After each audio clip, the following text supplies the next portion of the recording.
வணக்கம் தனுசு ராசி அன்பர்களே.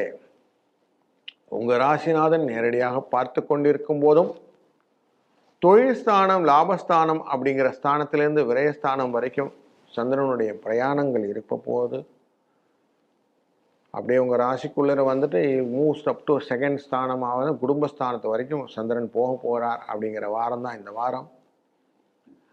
அப்போ லாபத்தை கொடுக்கக்கூடிய சூழ்நிலைகள் எல்லாம் செவ்வாய், புதன், வியாழன் அப்படிங்கிற இடத்துல எல்லாம் உங்களுக்கு லாபம், மகிழ்ச்சி, சந்தோஷம் அப்படிங்கிறதெல்லாம் இருக்கும்.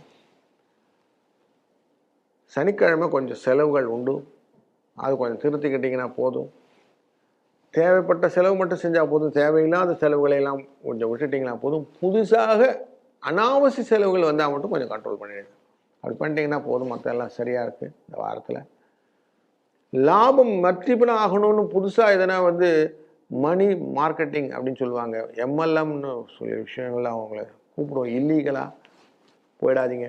உங்கள் ராசியை குரு பார்த்துக்கிட்டு இருக்கிறாரு, தேவையில்லாத நஷ்டங்களை கொண்டு வந்து கொடுத்துட்டு போயிடும். அதுவும் வரையும் சூட்டுனையும் உங்களுக்கு காட்டி கொடுத்துரும். அதனால் நீங்கள் அதுக்குள்ளே போகாதீங்க.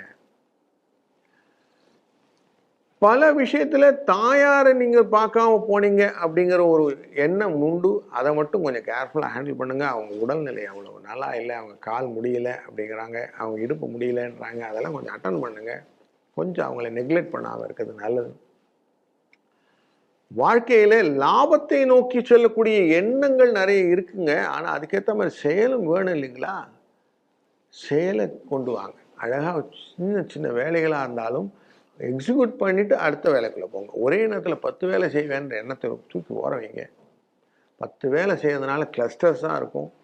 எண்ட் ஆஃப் தி டே ஒன்றும் பெருசாக முடிஞ்சிருக்காது. அப்படிங்கிற டியூனிங் பவரை மட்டும் கொண்டு வந்துட்டிங்கன்னா போதும், நல்லது நடக்க போகிறது. அதே போல் சங்கட சதுர்த்திங்கிறது உங்களை சங்கடத்தை மட்டும் இல்லை, கவலைகளையும் தீர்த்து விடும்.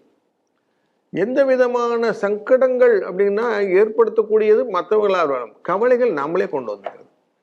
அப்படி நீங்கள் கவலைகளும் சங்கடத்தையும் நீங்கள் ஒருங்கே வெட்டி தள்ளக்கூடிய விஷயமாக இந்த சங்கட சதுர்த்தி தீர்த்தும் அன்றைக்கி நீங்கள் அருகம்புல்லை வாங்கிட்டு போய் கொள்ளையாரப்பனுக்கு கொடுத்து விட்டு ஒரு 11 சுற்று சுவாமியை நமஸ்காரம் பண்ணிட்டு வாங்க. செய்யும்போது என்ன ஆகுங்கன்னா நல்லது நடக்க ஆரம்பிக்கும். நல்லது நடக்கும். வாழ்க வளத்துடன்.